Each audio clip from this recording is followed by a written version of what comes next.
नमस्कार, मैं मृदुला श्रीवास्तव सी न्यूज भारत में आपका स्वागत करती हूँ। वक्त हो गया है न्यूज बुलेटिन का।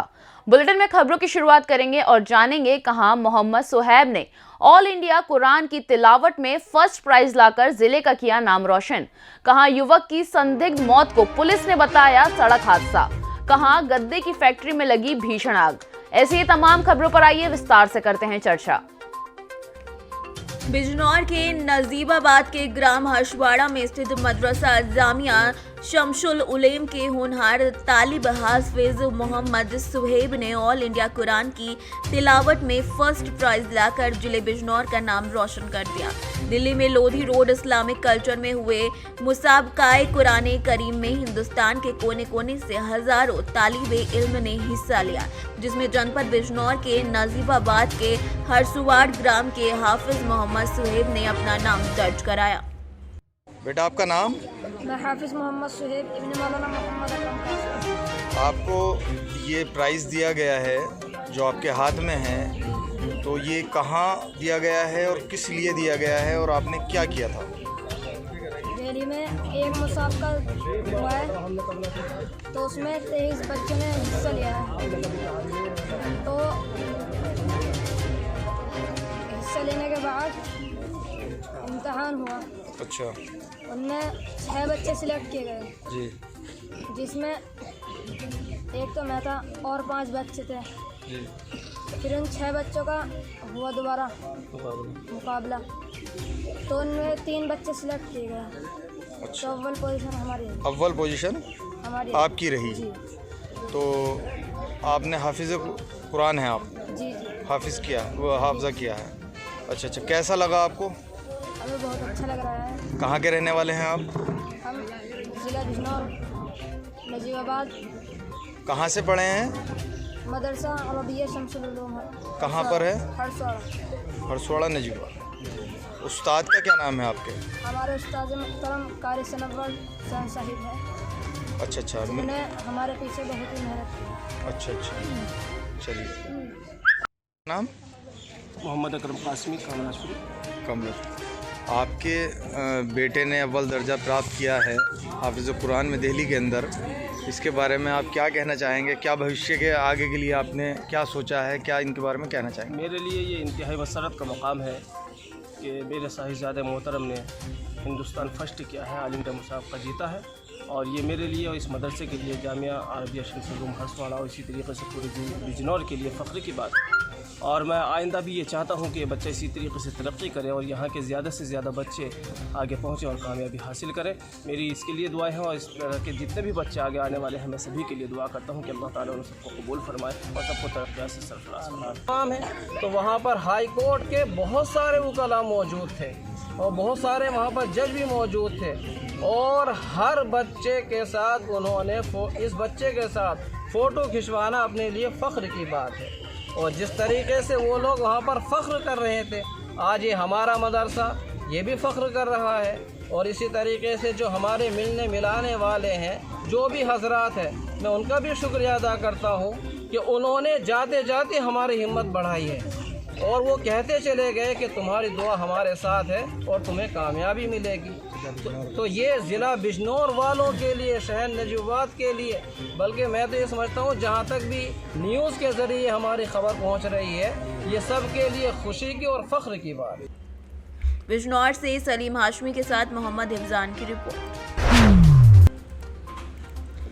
बुलंदशहर से खबर सामने आई, जहां युवक की संदिग्ध हालत में मौत हो गई। पुलिस मान रही है इसे सड़क हादसा। मृतक के परिजन लगा रहे हैं हत्या करके शव सड़क पर फेंकने का आरोप। लूना बाइक पर सवार होकर पंचगाई से गांव धमेड़ा नारा जाने वाला पवन युवक बताया जा रहा है, जो देर रात सड़क किनारे पड़ा मिला। पास के ग्राउंड में भी खून के निशान मिले। शव पोस्टमार्टम को भेज दिया गया है। मामले की गहराई से जांच पुलिस कर रही है। बुलंदशहर के खुर्जा देहात थाना क्षेत्र के रूपवास पंचगाई के पास का ये पूरा मामला बताया जा रहा है। आपका मृतक के कौन लगते हो आप? क्या घटना हुई थी? मौके पर क्या देखा था आपने? मौके पर देखा था, रोड के पास पड़े हुए थे। जब मौके पर गए हुए थे वहाँ पे, तो 100 मीटर की दूरी पर खड़ी थी और रोड के किनारे वो पड़े थे। उसके बाद क्या हुआ? उसके बाद पुलिस वाले आए, पुलिस वालों ने एम्बुलेंस वगैरह बुलाई। तो क्या लग रहा है आपको, जब मारा गया है कैसा क्या स्थिति? मर्डर है जी। पुरानी रंजिश कोई किसी से? पुरानी तो कोई मर्डर कैसे लग रहा है आपको? मर्डर लग ही रहा हमें। खून वून मिला था आस पास? हाँ, खून मिला था, खेतों में खून मिला था हमें। शिकायत दे दी आपने? बुलंदशहर से सीनियर संवाददाता नितिन सिंह राजपूत की रिपोर्ट। बुलंदशहर के सिकंदराबाद औद्योगिक क्षेत्र के 4 नंबर कट के पास स्थित सपना स्वीप होम में अज्ञात कारणों के चलते भीषण आग लग गई। आग इतनी भीषण थी कि उससे उठने वाली बड़ी बड़ी लपटों ने न केवल लोगों में अफरा तफरी मचा दी, बल्कि आग की बड़ी बड़ी लपटों ने हादसे का शिकार होने वाली कंपनी के ठीक बराबर वाली कंपनी को अपनी जद में ले लिया। हालांकि सूचना के बाद जहां दमकल की गाड़ियां मौके पर पहुंची, वहीं सिकंदराबाद पुलिस ने भी तत्काल मौके पर पहुंचकर इलाके को खाली करा दिया। सूचना के बाद एडीएम प्रशासन, SP city, CO Secunderabad, CFO Ghaziabad भी मौके पर पहुंचे, जबकि आग का विकराल रूप देखते हुए बुलंदशहर एसएसपी श्लोक कुमार ने जहां नोएडा, गाजियाबाद और हापुड़ में दमकल विभाग को सूचित करके फायर ब्रिगेड की गाड़ियों को मौके पर बुलाया, तो वहीं अन्य कंपनियों को भी अलर्ट कर दिया है। सर, सिकंदराबाद औद्योगिक क्षेत्र में कंपनी में भीषण आग लगी, काबू कर लिया गया? सर, किस तरह से काबू किया गया? कितनी दमकल की गाड़ियां कहां से बुलाई गई? देखिए, सिकंदराबाद इंडस्ट्रियल एरिया में सपना फोम्स जो एक गद्दे की फैक्ट्री है, फोम वाले जो गद्दे बनते हैं उसकी फैक्ट्री है, और यहाँ पर शाम को सूचना मिली कि एक आग लग गई है। और जैसे ही सूचना मिली, हमारे जो है फायर टेंडर्स जो हमारे जनपद के थे, सभी फायर टेंडर्स को यहाँ बुलाया गया। लगभग 8 गाड़ियाँ अपने जनपद की, और गाजियाबाद से और नोएडा से और हापुड़ से भी कुछ गाड़ियाँ मंगाई गई हैं। अभी फ़िलहाल जो आप भी यहाँ पर मौजूद हैं, आप देख रहे होंगे कि आग पर हम लोगों ने कंट्रोल कर लिया है। ये चूँकि गत्ते की आग है, तो इसमें पानी लगाने के बाद थोड़ा सा देर में कंट्रोल हो रही है, लेकिन अभी ये कंट्रोल में है और जल्दी इसको बुझ जाएगी। सर, आसपास का इलाका खाली कराना पड़ा पुलिस को, हमने देखा। इसके अलावा कोई जनहानि की कोई खबर हो या नुकसान लगभग कितने का हो, पता चला हो अभी? तो फैक्ट्री के जो मालिक हैं, इन्होंने बताया कि 5 बजे फैक्ट्री बंद हो गई थी। जनहानि की कहीं कोई सूचना नहीं, क्योंकि फैक्ट्री बंद हो गई थी। और अगल बगल का जो इलाका है, चूँकि तीनों तरफ से, इधर बगल में एक फैक्ट्री, उधर से भी फायर टेंडर लगे हुए हैं, उधर से लगातार पानी का छिड़काव हो रहा है। इधर हमारे जो है बाईं तरफ भी फायर टेंडर लगे हुए हैं, इधर से भी छिड़काव हो रहा है। कहीं कोई ऐसी स्थिति नहीं है कि कहीं आबादी में आग फैल रही है या यहाँ से किसी अन्य फैक्ट्री में फैली, ऐसी कोई स्थिति है नहीं अभी। बुलंदशहर से सीनियर संवाददाता नितिन सिंह राजपूत की रिपोर्ट।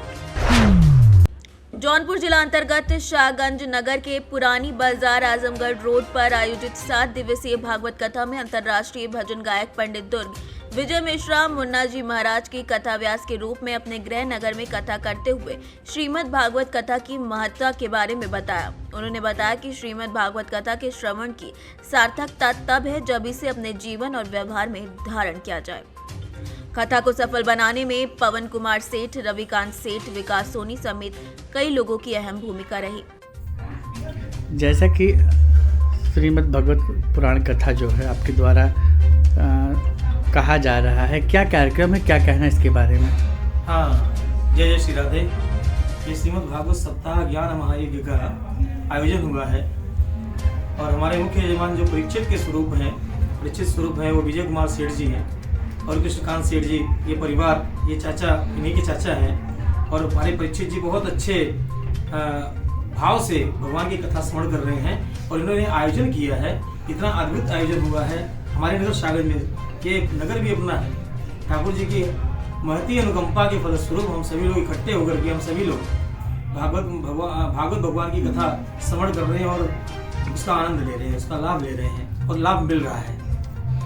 आज भगवान श्री का जन्मोत्सव मनाया गया। जी जी। किस तरह से कथा रहा, क्या कहेंगे आप जो श्रोताओं को? बहुत कथा, वो तो अजन्मा प्रभु हैं, जब जन्म लेते हैं तो फिर ऐसे लीलाएं लगती है। भगवान का अवतार हुआ है सेल में, उसके बाद फिर बाल स्वरूप आया भगवान का। नंद के घर जब वसुदेव जी लेके गए, वहाँ नंद के यहाँ, फिर नंद के आनंद भयो जय कन्हैया लाल की। नंद स्पाद में उत्पन्न जाता है लादो महामना आहु विप्राण वेदज्ञा स्नातः सुचिर लंकृतः। ब्राह्मणों को बुला करके कल की कथा हम आप श्रवण करेंगे। कल की कथा जो है भगवान की बाल लीलाओं का है, और नंद जी महाराज इतने प्रसन्न हो गए हो चुके हैं कि ब्राह्मणों को बुला करके, साधु ब्राह्मणों को बुला करके सोने से मड़े हुए सिंह को गोदान कर रहे हैं, तमाम धन वैभव संपदा लुटा रहे हैं, क्योंकि उनके यहाँ साक्षात लक्ष्मीपति आए हुए हैं। लक्ष्मी की तो कोई कमी है नहीं, इसलिए नंद के आनंद भयो जय कन्हैया लाल की, नंद के यहाँ आनंद आए हैं। आप इस कथा को लेकर आप अपने श्रोताओं से, धर्म प्रेमियों से क्या अपील करना चाहेंगे? बहुत परम सौभाग्य होगा कि जो भी भागवत कथा के प्रेमी सज्जन हैं, भगवत बंधु हैं, माताएं बहनें हैं, उनको आकर कथा श्रवण करना चाहिए, उनको भागवत कथा श्रवण करना चाहिए और ज़्यादा से ज़्यादा भगवान में जितना मन लग सके ज़्यादा से ज़्यादा मन लगे और मन लगा करके प्रभु के श्री चरणों में अपने को ध्यानस्थ रखें और भगवान कृपा उन पर जरूर करेंगे। जय श्री राधे। जौनपुर से सी न्यूज संवाददाता दिवाकर मिश्रा के साथ दीपक सिंह की रिपोर्ट। ईमानदार शासक के भ्रष्ट प्रशासक भ्रष्टाचार में संलिप्त अजीतमल विकासखंड के अधिकारी अपने उच्च अधिकारियों के आदेशों का पालन नहीं करते हैं।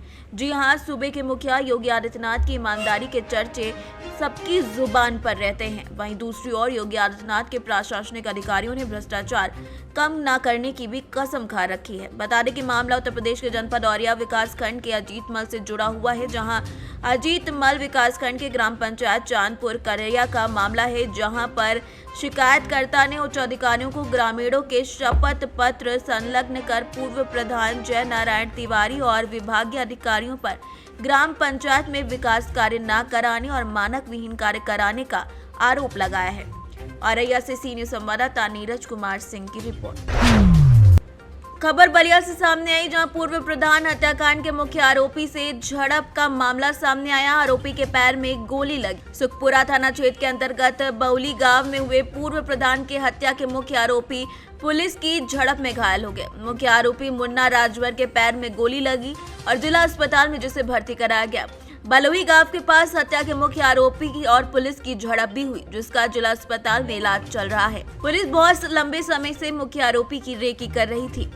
बलिया से सीनियर संवाददाता आनंद दुबे की रिपोर्ट।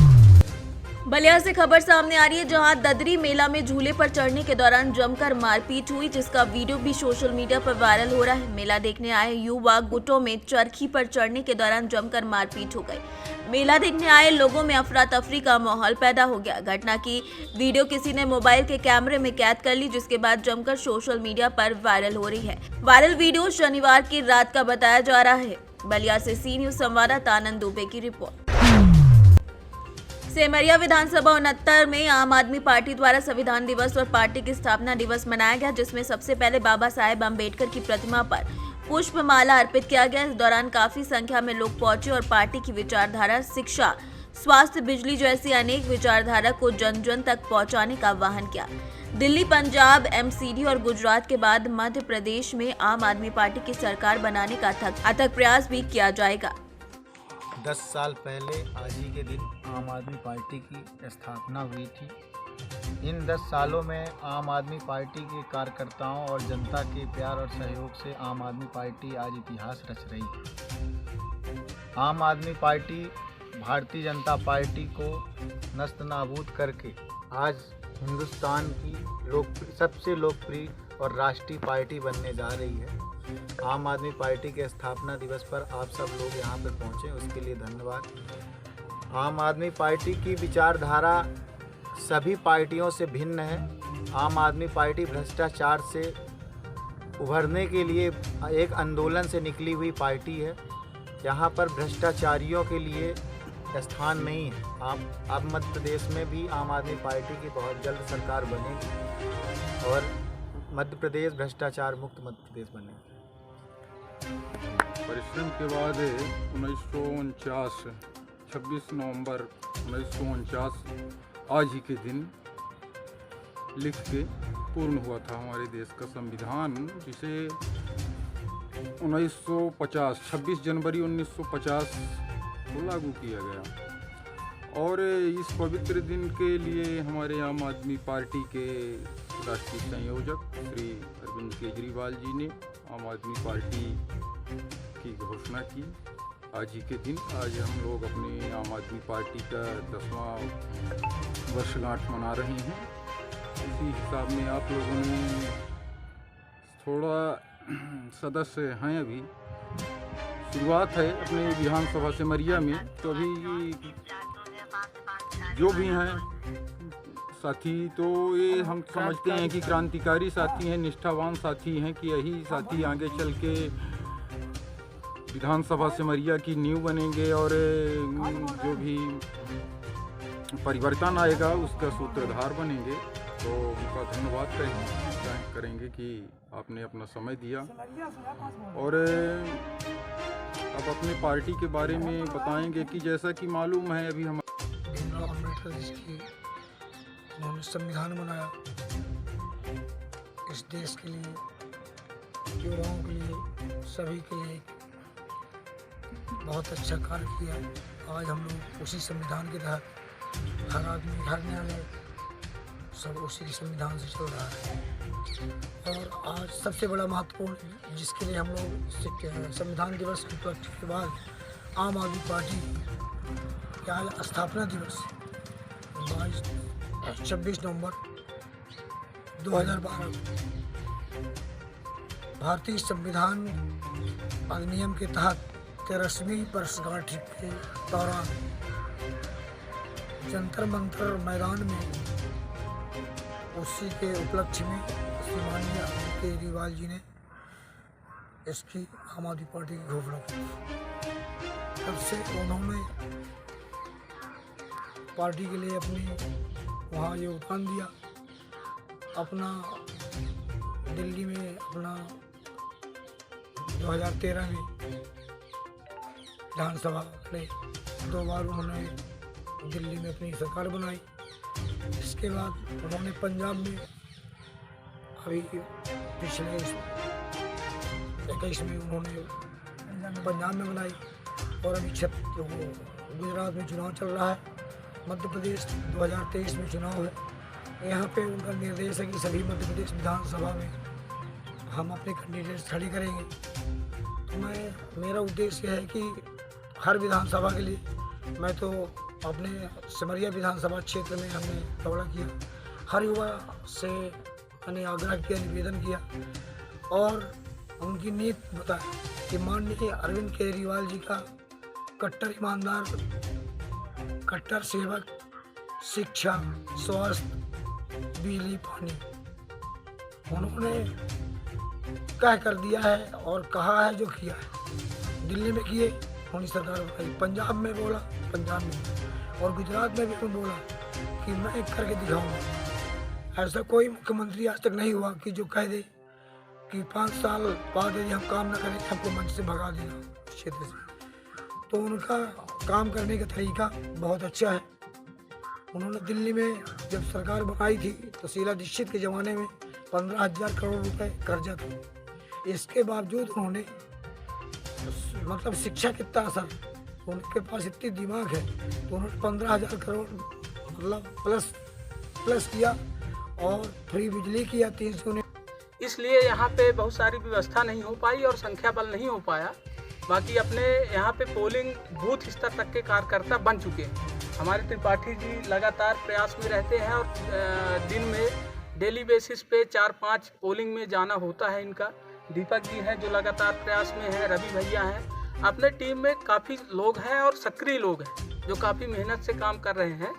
तो हम लोग चाहते हैं कि जिस तरह से दिल्ली में सरकार बनी है और पंजाब में सरकार बनी है और जिस तरह से चल रही है सरकार, वही सरकार मध्य प्रदेश में बने और ईमानदारी की अपनी छाप छोड़े और लगभग बनने की पूर्ण संभावना है, क्योंकि गुजरात में सरकार बन रही है और धीरे से यहाँ भी अब सरकार बनेगी, लोग अपने आप जुड़ रहे हैं। तो यहाँ पे भी ईमानदारी से सरकार चले और बिजली की समस्या, पानी की समस्या, रोड की समस्या, हम लगातार राहट गांव है हमारा, राहट गांव में 2-2, 3-3 रोडों का हमने मुद्दा उठाया। अभी तक कोई भी किसी प्रकार माने कान में जूं नहीं चल रहा है सत्ता प्रशासन के माने कुछ हो भी रहा है या नहीं हो रहा, किसी भी प्रकार का कोई माने लेना देना नहीं है सरकार को। और हम लोग चाहते हैं कि जिस तरह से हमारी सरकारें वहाँ काम कर रही हैं उस तरह से यहाँ भी काम हो और हम लोग लगातार प्रयास में हैं, संघर्ष में हैं, आंदोलन करेंगे। अगर शांति से काम नहीं बनता है तो हम लोग सभी मिलकर आंदोलन करेंगे और आंदोलन करके इसकी रूपरेखा तैयार करेंगे। हमारी पार्टी का उदय ही आंदोलन से हुआ है। हम लोग आंदोलन से डरने वाले व्यक्ति नहीं हैं। हमारे पार्टी का पहले तो पार्टी बनने का कोई उद्देश्य नहीं था, हमारे जो मार्गदर्शक आदरणीय केजरीवाल जी हैं, माननीय केजरीवाल जी, पहले इन लोगों ने इंडिया अगेंस्ट करप्शन का नारा दिया और वहाँ पे जंतर मंतर में बहुत बड़ा आंदोलन हुआ, आप सब लोगों को विदित है। लेकिन वहाँ पे जब देखा गया कि आंदोलन से भी सत्ता सरकार का निकम्मापन कहे या कि ये कहे कि एक वृद्धापन में डूब चुकी सरकार, आलस्य में डूब चुकी सरकार, जो किसी भी प्रकार से किसी के सुनने वाली नहीं है, तो फिर अरविंद केजरीवाल जी ने पार्टी का जो है गठन किया और संविधान निर्माण के दिन उचित समय समझा कि आज संविधान निर्माण का दिन है और 10 साल पहले पार्टी का निर्माण हुआ। आज पार्टी रीवा से सीनियर संवाददाता अर्जुन तिवारी की रिपोर्ट। सासाराम सदर अस्पताल की व्यवस्था नदारद दिखी। एक और जहां ठंड में लगातार वृद्धि हो रही है, वहीं सदर अस्पताल आए मरीजों को कंबल उपलब्ध नहीं कराए गए। मरीजों को ठंड में रहते हुए रात बितानी पड़ रही है। सदर अस्पताल में कंबल की सुविधा से वंचित मरीजों को रखा जा रहा है। जब सी न्यूज भारत के संवाददाता पंकज कुमार सदर अस्पताल पहुंचे तो सामान्य वार्ड और प्रसव वार्ड सहित अन्य वार्डों में ज्यादातर मरीजों को कंबल उपलब्ध नहीं कराया गया। वार्ड में भर्ती मरीजों के परिजन बसडीहा निवासी शिवनारायण राम ने बताया कि वो पिछले 3 दिनों से वार्ड में हैं, लेकिन उनको कंबल नहीं दिया गया। कहाँ हैं आप? कहाँ आए हुए हैं? कहाँ आप आए हुए हैं? आए हैं कला हॉस्पिटल में। कौन से हॉस्पिटल में? पता नहीं कौन सदर अस्पताल में आए हैं। किस लिए आए हुए हैं? मरीजी लेकर आए हैं। मरीजी भर्ती कराए हैं जी। कब से भर्ती कराए हैं? कल से जी। क्या है यहाँ पर खाना पीना की व्यवस्था मिल रहा है बढ़िया से ना? खाना पीना तो अभी रात सुबह आया है। अच्छा, आज मिला है। सुबह में चाय मिला है? चाय नहीं मिला है। चाय नहीं मिला है? चाय मिला है। चाय ब्रेड नहीं मिला है? ब्रेड मिला है, चाय नहीं, दूध मिला है, एक चुकेरा एक अंडा मिला है। अच्छा, यही मिला है। रात में क्या व्यवस्था मिल रहा है आपको? ओढ़ने का कंबल वम्बल मिल रहा है? नहीं, कमर नहीं मिला है। कंबल नहीं मिला है? नहीं मिला है। किसी मरीज को नहीं दिया गया ना? किसी मरीज को नहीं। क्या नाम हुआ आपका? शशिकांत पांडे। कहाँ से आए हैं? यहीं से। आपका मरीज अभी सामान्य वार्ड में भर्ती है। ठंड का मौसम है, क्या लग रहा है कि यहाँ पर व्यवस्था ठीक ठाक मिल रहा है आप लोग को? मिल रहा है। रात में क्या व्यवस्था मिल रहा है आप लोग को? रात को खाली अपन रहना तो रहना नहीं मिल रहा है। विभाग के सदर हॉस्पिटल के द्वारा आप लोग को कंबल वम्बल नहीं मिल रहा है? नहीं मिल रहा है। कभी नहीं मिला? कहाँ से आए हैं आप? तिलौती से बसडीहा बोलता है। क्या नाम बड़ा? मैंने खाना वाना सब ठीक बा? हाँ। मैंने कंबल रात में नहीं खाली दिया जाए। रोहतास से सी न्यूज संवाददाता पंकज कुमार की रिपोर्ट। फिलहाल के लिए इस न्यूज बुलेटिन में बस इतना ही। देश और दुनिया की तमाम खबरों को जानने के लिए देखते रहिए सी न्यूज भारत। हर खबर आपके साथ, आपके हाथ।